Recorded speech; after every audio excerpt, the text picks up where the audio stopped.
તરસાલી વિસ્તારમાં આવેલા દિવાળીપુરા વસાહતના 312 મકાનના પાણી, ડ્રેનેજ અને વીજ કનેક્શન કાપવા ગત તારીખ 15મી જૂનના રોજ કોર્પોરેશનની ટીમ પહોંચી હતી, ત્યારે સ્થાનિક રહીશોએ તેમનો ઘેરાવો કરી પથ્થરમારો કર્યો હતો। એટલું જ નહીં, અધિકારીઓની ગાડીની આગળ સૂઈ જઈ વિરોધ કરતા આખરે કામગીરી અટકાવી દેવી પડી હતી। ત્યારબાદ આજે ગુજરાત હાઉસિંગ બોર્ડ અને કોર્પોરેશને પોલીસ અને MGVCLની મદદ લઈ જર્જરિત એવા 312 મકાનોના પાણી, ડ્રેનેજ અને વીજ કનેક્શન કાપવામાં આવ્યા હતા। તે સમયે મહિલાઓ વિરોધ કરવા બહાર નીકળી હતી, પરંતુ પોલીસે તમામ મહિલાઓને ઘરમાં પરત મોકલી દીધી હતી। તરસાલી તળાવ પાસે દિવાળીપુરા સ્લમ ક્લિયરન્સ બોર્ડે 35 થી 40 વર્ષ પહેલા બનાવેલા મકાનોને અવારનવાર કોર્પોરેશન અને ગુજરાત હાઉસિંગ બોર્ડે નોટિસ આપી હતી, છતાં ખાલી કરતા નહીં હોવાથી તારીખ 15મી જૂનના રોજ corporation, Gujarat housing board, police, પાણી અને ડ્રેનેજના કનેક્શન કાપવા સ્થળ પર પહોંચ્યા ત્યારે લોકોને લાગ્યું કે મકાનો તોડવામાં આવ્યા છે, જેથી વિરોધ કર્યો હતો। સતત 2 કલાકના ઘર્ષણ બાદ કેટલાક ઉશ્કેરાયેલા રહીશો આજે સ્થાયી સમિતિના ચેરમેન ડોક્ટર શીતલ મિસ્ત્રીને મળવા આવ્યા હતા અને રહીશો દ્વારા રજૂઆત કરવામાં આવી હતી। ત્યારબાદ ડોક્ટર શીતલ મિસ્ત્રી મીડિયા સમક્ષ જાણકારી આપી હતી કે વડોદરા શહેરના તરસાલી દિવાળીપુરાના 312 મકાનમાં 35 થી 40 વર્ષ પહેલા ગુજરાત સ્લમ ક્લિયરન્સ બોર્ડ દ્વારા 1984માં બનાવવામાં આવ્યા હતા। તેઓના મકાનો જર્જરિત થઈ ગયા હોવાથી અવારનવાર મકાનો ખાલી કરવા નોટિસ આપવામાં આવી હતી, તેમ છતાં સ્થાનિકો તે મકાનો ખાલી કરવામાં આવતા ન હતા। આવાસ જર્જરિત છે, રિપેરિંગ કરવા છતાંય મકાનની સ્થિરતા ન રહી શકી તેવી હાલતમાં છે, એવું ગુજરાત હાઉસિંગ બોર્ડના અધિકારીઓનું કહેવું છે। મકાન ખૂબ જર્જરિત હોવાના કારણે કોર્પોરેશન દ્વારા કામગીરી કરવામાં આવી રહી છે। રહીશોની વેદનાને ધ્યાનમાં રાખી ફરી ગુજરાત હાઉસિંગ બોર્ડના અધિકારીઓ, સ્થાનિક કાઉન્સિલરો, કોર્પોરેશન અધિકારી સાથે ફરી એકવાર મીટિંગ કરીને આગળનો નિર્ણય લેવામાં આવશે।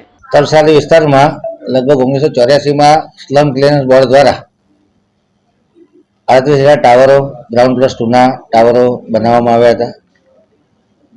312 જેટલા મકાનો છે। મોટાભાગના મકાનો જર્જરિત હાલતમાં હોવાનો રિપોર્ટ ગુજરાત હાઉસિંગ બોર્ડે એમને આપેલો છે। અવારનવાર નોટિસો પણ આપવામાં આવી છે। અઠવાડિયા પહેલા પણ નોટિસ આપી હતી। આવાસો જર્જરિત છે, રિપેર કરવાથી પણ સ્ટેબલ થાય એવા નથી એવું ગુજરાત હાઉસિંગ બોર્ડના અધિકારીઓનું કહેવું છે। કોર્પોરેશન તરીકે કોર્પોરેશનના અધિકારીઓની જવાબદારી આ મકાન વેકેટ કરવાની છે।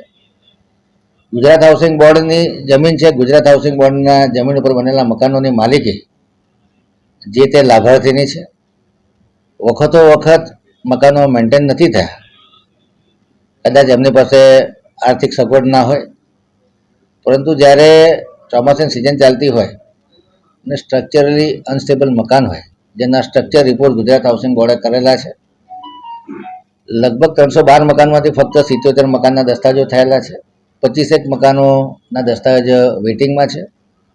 ઘણા બધા મકાનોમાં ઇલીગલ દુકાનોના બાંધકામ થયેલા છે। ગુજરાત હાઉસિંગ બોર્ડના નિયમો મુજબ ઇલીગલ બાંધકામ થયેલા હોય અથવા લાભાર્થીનો લીઝ પીરિયડ પૂરો થતાં એનો દસ્તાવેજ ના કરાયા હોય તો એકબીજા જોડે પાવર ઓફ એટર્નીથી મકાનો ટ્રાન્સફર થયેલા છે। અધિકારીઓ દસ્તાવેજ કરવા માટે, ફેસિલિટેટ કરવા માટે તૈયાર છે। જ્યાં જ્યાં પૂરતા કાગળિયા મળશે, આ ગરીબ પરિવહન દસ્તાવેજ કરી આપવામાં આવશે।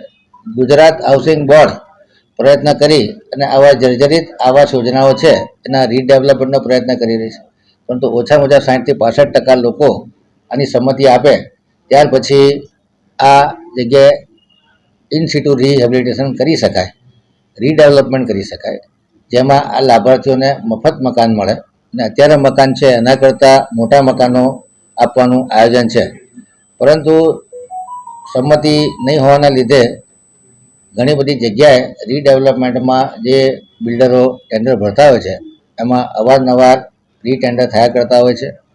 3-4 એટેમ્પ થયા હોય, પરંતુ કોર્પોરેશનની કોઈ આશય કોઈ માણસોને હેરાન કરવાનો નથી।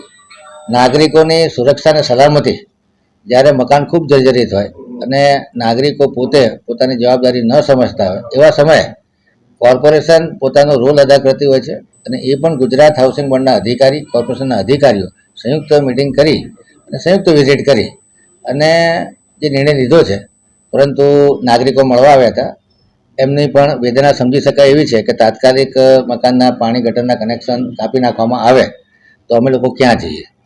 એટલે ફરી હું અધિકારીઓને બોલાવીશ, જે મકાનો ટકે એવા છે એના ગટર પાણીના કનેક્શન રિસ્ટોર થાય એ પ્રમાણેનું પ્રયત્ન કરવામાં આવશે. અત્યારે અધિકારીઓ કયા સંજોગોમાં આ 312 મકાનોના ગટર પાણીના કનેક્શન કાપ્યા છે એ પણ તપાસ કરીશું. બનશે તો જાતે પણ વિઝિટ કરીશ. અને નાગરિકો પોતે કે હું પોતે સિવિલ એન્જિનિયર નથી, એટલે જે ટેકનિકલ રિપોર્ટ આવતા હોય કે એ સ્ટ્રક્ચર સ્ટેબલ છે કે નહીં એને આધાર માનવો પડે, અને એ આધારના પુરાવાના આધારે જ કોઈ પણ એક્શન લઈ શકાય. ગુજરાત હાઉસિંગ બોર્ડના અધિકારીઓને રિક્વેસ્ટ કરી છે કે આ લોકોને તમે રિલોકેટ કરવાની વ્યવસ્થા કરો. એમના કાયદામાં આ પ્રકારનું કોઈ પ્રાવધાન નથી. કહી એવું શકાય કે આ મકાનોના માલિક લાભાર્થીઓ પોતે છે. લાભાર્થીઓની પોતાની જવાબદારી છે. વડોદરા શહેરમાં 8.5 લાખ જેટલી પ્રોપર્ટીઓ છે. દરેક પ્રોપર્ટી જર્જરિત થાય તો જે તે નાગરિકની જવાબદારી હોય છે કે આને મેન્ટેન કરે.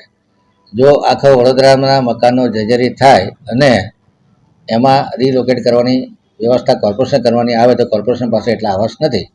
પરંતુ નાગરિકો પ્રત્યે સંવેદના રાખી અને જે મેક્સિમમ થતું હોય અને મિનિમમ લોકો વિસ્થાપિત થાય એ પ્રકારનું આયોજન કરવા માટે મેં અધિકારીઓને સૂચના આપી છે.